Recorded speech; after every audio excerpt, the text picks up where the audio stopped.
Assalamualaikum warahmatullahi wabarakatuh. Alhamdulillahirrabbilalamin. Wabihi nasta'in wa ala umuri dunya waddin. Wassalatu wassalamu ala asrafil anbiya'i wal mursalin. Sayyidina wa maulana Muhammadin wa ala alihi wa sahbihi ajma'in. Baik, langsung saja kami di sini dari kelompok 2 yang beranggotakan Halimatus Sa'diyah dan Sakinah Nurul Ulfah akan mempresentasikan mata kuliah Manajemen Pendidikan dan Pelatihan dengan judul Teknik Pelatihan. Dalam rangka proses meningkatkan kualitas bagi pegawai, karyawan ataupun staf, maka tidak dapat dipungkiri bahwa kesiapan terhadap program pelatihan harus dirancang sedemikian rupa untuk meningkatkan prestasi kerja, komitmen, dan loyalitas, serta memaksimalkan optimalisasi terhadap kepuasan kerja. Secara umum, dalam dunia kerja dikenal suatu istilah yang disebut pelatihan kerja atau training. Perlu diketahui bahwa pelatihan kerja banyak digunakan oleh perusahaan untuk meningkatkan kualitas sumber daya manusia. Memiliki karyawan yang berkualitas dan memiliki potensi merupakan harapan banyak lembaga ataupun perusahaan. Namun, hal itu tidak menjamin bahwa karyawan tersebut dapat berhasil melakukan pekerjaannya. Karyawan diwajibkan untuk mengetahui dan memahami serta menguasai tugasnya dengan baik sesuai dengan keinginan perusahaan sehingga tujuan perusahaan tercapai. Oleh karena itu, guna meningkatkan potensi kerja karyawan, maka perusahaan memerlukan suatu pelatihan kerja bagi karyawannya. Nah, fokus pembahasan pada materi kali ini yaitu yang pertama ada definisi teknik pelatihan dan yang kedua ada model-model desain program pelatihan. Definisi teknik pelatihan. Pelatihan merupakan bagian yang menyangkut proses belajar untuk memperoleh dan meningkatkan keterampilan di luar sistem pendidikan yang berlaku dalam waktu relatif singkat dengan metode yang lebih mengutamakan pada praktek daripada teori. Pendidikan dan pelatihan merupakan penciptaan suatu lingkungan di mana para pegawai dapat memperoleh atau mempelajari sikap, kemampuan, keahlian, pengetahuan, dan perilaku yang spesifik yang berkaitan dengan pekerjaan. Rifai 2009. Menurut Bernardin dan Russell dalam Gomez 2003, pelatihan adalah setiap usaha untuk memperbaiki performasi tanggung jawabnya atau satu pekerjaan yang ada kaitannya dengan pekerjaannya. Kemudian menurut Syagian dalam Lubis 2008, definisi pelatihan adalah proses belajar mengajar dengan menggunakan teknik dan metode tertentu. Secara konsepsional dapat dikatakan bahwa latihan dimaksudkan untuk meningkatkan keterampilan dan kemampuan kerja seseorang atau sekelompok orang. Biasanya, yang sudah bekerja pada suatu organisasi yang efisiensi, efektivitas, dan produktivitas kerjanya dirasakan perlu untuk dapat ditingkatkan secara terarah dan pragmatik.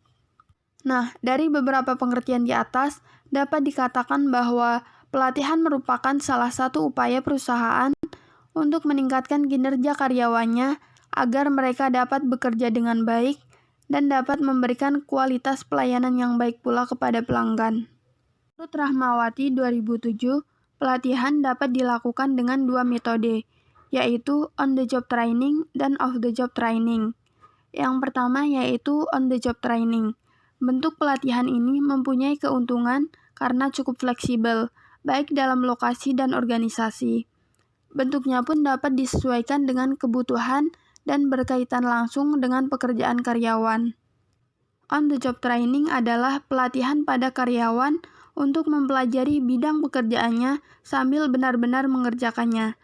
Beberapa bentuk pelatihan on-the-job training antara lain coaching atau understudy.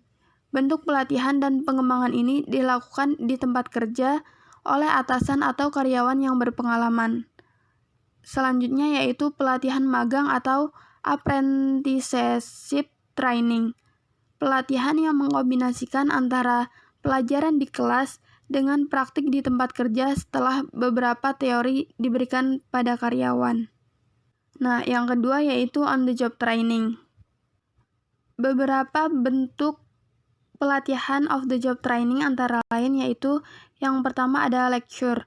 Teknik ini seperti kuliah dengan presentasi atau ceramah yang diberikan pengajar pada kelompok karyawan. Kemudian selanjutnya ada presentasi dengan video. Teknik ini menggunakan video, film, atau televisi sebagai sarana presentasi tentang pengetahuan atau bagaimana melakukan suatu pekerjaan. Selanjutnya ada vestibule training. Pelatihan ini dilakukan di tempat yang dibuat seperti tempat kerja yang sesungguhnya dan dilengkapi fasilitas peralatan yang sama dengan pekerjaan yang sesungguhnya. Selanjutnya ada bermain perang atau role playing. Teknik pelatihan ini dilakukan seperti simulasi di mana peserta memerankan jabatan atau posisi tertentu untuk bertindak dalam situasi khusus. Selanjutnya, studi kasus. Teknik ini dilakukan dengan memberikan sebuah atau beberapa kasus manajemen untuk dipecahkan dan didiskusikan di kelompok atau tim di mana masing-masing tim akan saling berinteraksi dengan anggota tim yang lain.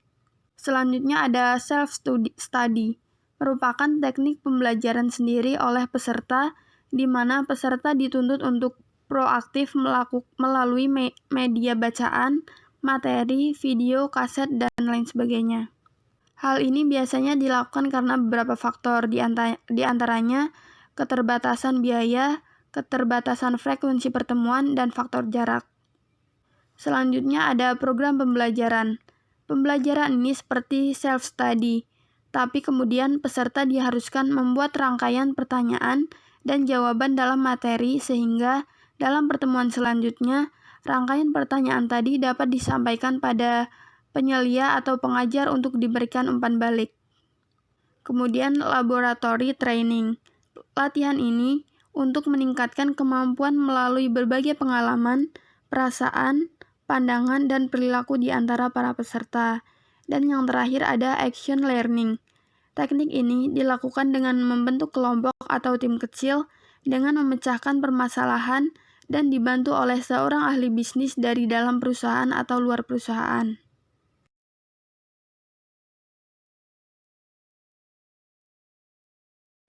Oke, selanjutnya di sini saya akan menjelaskan tentang model-model desain program pelatihan. Ada beberapa model desain program pelatihan, diantaranya yaitu yang pertama model desain sistem pembelajaran yang dikembangkan oleh Dick dan Carey. Ini terdiri atas beberapa komponen dan subkomponen yang perlu dilakukan untuk membuat rancangan aktivitas pembelajaran yang lebih besar. Ada beberapa yaitu mengidentifikasi tujuan pembelajaran, melakukan analisis pembelajaran, menganalisis karakteristik siswa dan konteks pembelajaran, merumuskan tujuan pembelajaran khusus, mengembangkan alat atau instrumen penilaian, mengembangkan strategi pembelajaran, mengembangkan, memilih dan menggunakan bahan ajar, merancang, mengembangkan, dan melaksanakan evaluasi formatif, melakukan revisi terhadap draft program pembelajaran, dan yang terakhir yaitu merancang dan mengembangkan evaluasi formatif.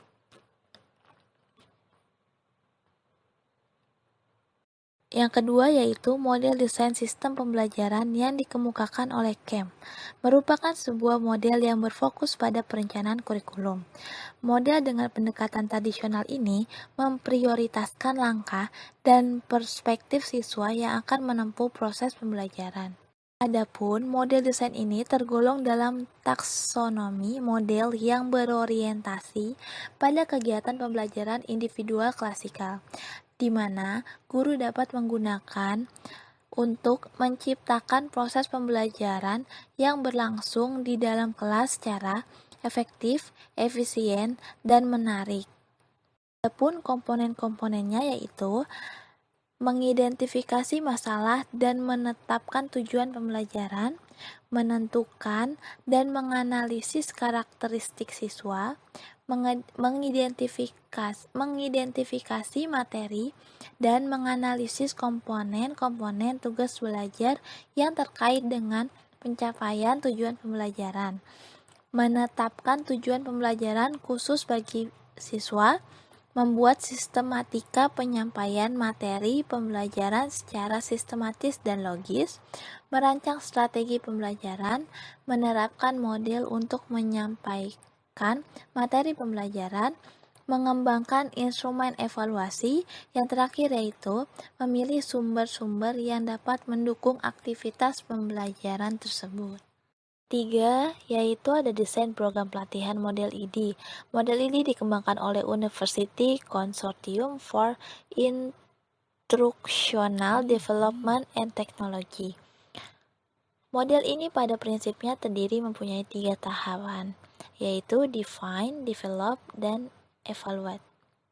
Tahap pembatasan atau define, identifikasi masalah. Identifikasi masalah dimulai dengan need assessment, establish priorities, dan state problem. Yang kedua ada tahap pengembangan atau develop.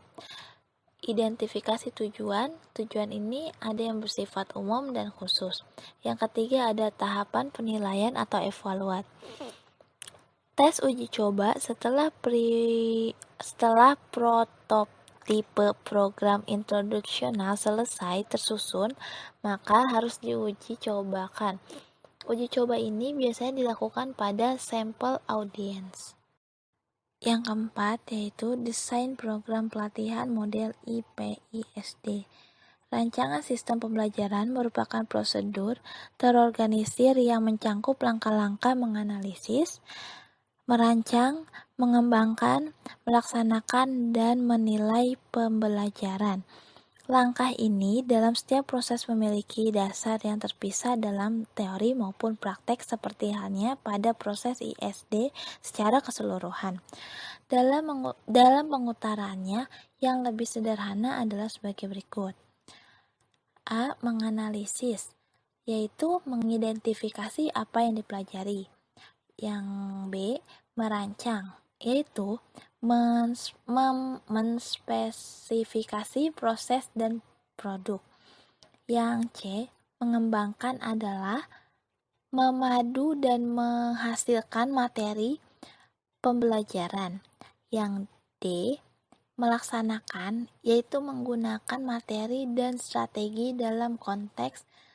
Yang terakhir, menilai, yaitu menentukan kesesuaian pembelajaran.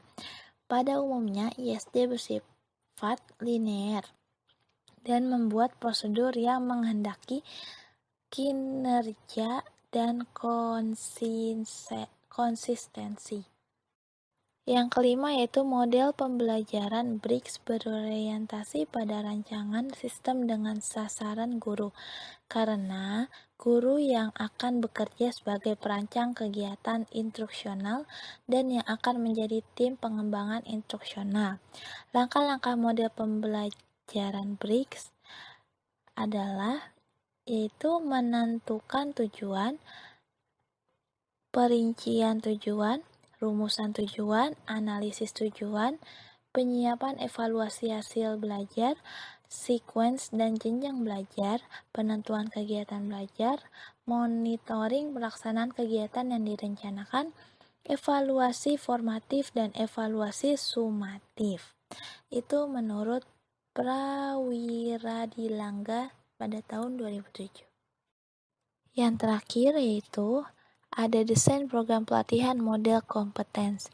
Menurut Gianni Rosas menjelaskan bahwa ada 6 hal-hal penting mengenai pelatihan berbasis kompetensi, yaitu diantaranya, yang pertama ada berbasis hasil, yang kedua kurikulum, yaitu kinerja, kondisi, dan standar, yang ketiga ada penyampaian, fleksibel dan berpusat pada peserta pelatihan, yang keempat ada penilaian, yang kelima ada rekaman, dan yang terakhir yaitu ada sertifikasi. Kesimpulan dari materi ini adalah istilah pelatihan menunjukkan bahwa pekerjaan yang dilakukan adalah usaha-usaha berencana untuk mencapai penguasaan skill, pengetahuan, dan sikap-sikap pegawai atau anggota organisasi. Itulah sebabnya pelatihan biasanya selalu digandengkan dengan pengembangan, walaupun pada dasarnya pengembangan lebih terfokus pada peningkatan kemampuan dalam pengambilan keputusan dan memperluas hubungan manusia atau human relation. bagi manajemen tingkat atas dan manajemen tingkat menengah. Sedangkan pelatihan dimaksudkan untuk pegawai pada tingkat bawah atau pelaksana.